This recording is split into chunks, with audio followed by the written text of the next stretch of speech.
Hey, welcome to our explainer. Today, we are diving deep into one of the most incredible ideas from the psychologist Carl Jung. It's called the journey of individuation, and it's really all about the process of becoming who you were truly meant to be.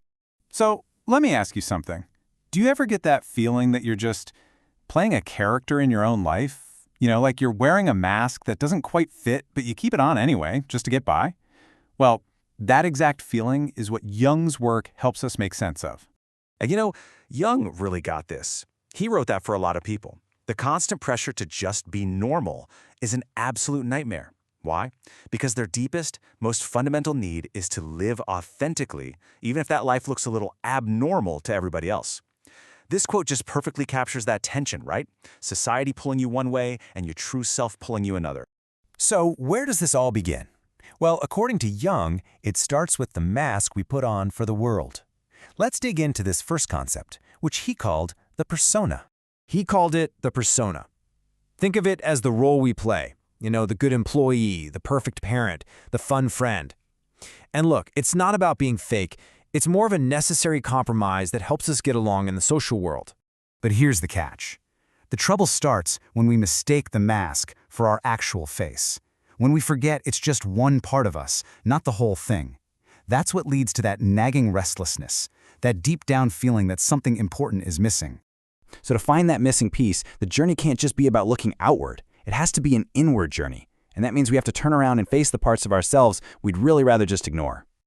See, this journey to becoming whole isn't about adding something new to who you are. No, it's about courageously going back and reclaiming the parts of yourself that you've pushed away or tried to hide, even from yourself. Jung had a name for this collection of hidden traits. He called it the shadow. This is where we stuff everything we find unacceptable. Our anger, our jealousy, our insecurities. Basically all the stuff we've pushed down because it doesn't fit the good person image we're trying to project with our persona. And look, let's be honest, facing your own shadow is a huge moral challenge. It takes a ton of honesty, but Jung was convinced that without acknowledging this darker side of ourselves, we can never, ever be truly whole. And that brings us to the absolute core of Jung's work. This whole process of integrating our social mask with our hidden shadow, well, it has a name, and it's the key to everything we're talking about today. Individuation. It's this lifelong journey of bringing together all the different, sometimes conflicting, parts of ourselves to become one complete, authentic individual. Jung called it a journey of coming to self. Jung had this incredibly powerful metaphor for it. He said it's like our conscious mind is the hammer and our unconscious is the anvil. And our soul, well, that's the iron stuck in between. It's through that very struggle, that hammering, that we get polished into something strong and whole. Now, this next point is absolutely crucial to understand. The goal here is not perfection. It's not about getting rid of the shadow or becoming flawless. The goal is wholeness, which means accepting and integrating every single part of who you are, the good, the bad, and the ugly. And another thing to remember is that this process is messy.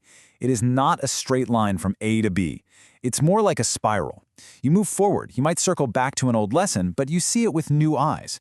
You're always learning and growing, but it's definitely not a simple, linear path.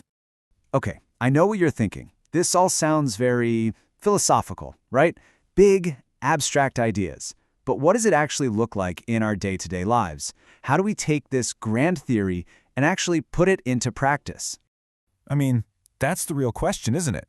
How are you supposed to work on becoming your true self when you've got bills to pay and a car that needs an oil change? Is this whole thing just for people with a ton of free time?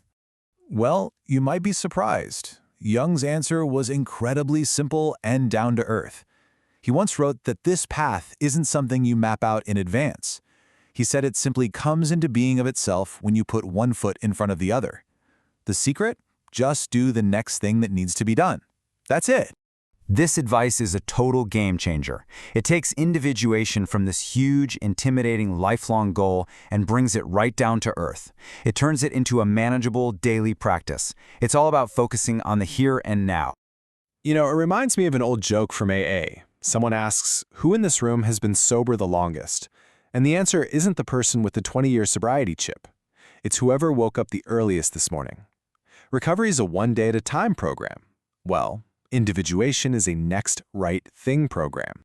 So what this approach does, really, is it just completely flips the script. You shift your focus from some vague lifetime goal to a concrete daily practice. You move from just thinking about it to actually doing it. You make the hypothetical definite. All you have to do is ask yourself, what is the next and most necessary thing? So, when you boil it all down, what's the big takeaway? The journey to yourself isn't some epic quest you embark on once. It's a quiet, lifelong commitment built one small, conscious step at a time, by simply doing the next necessary thing. And that really just leaves us with one final question to think about. Looking at your life, right here, right now, what is the next necessary thing on your journey?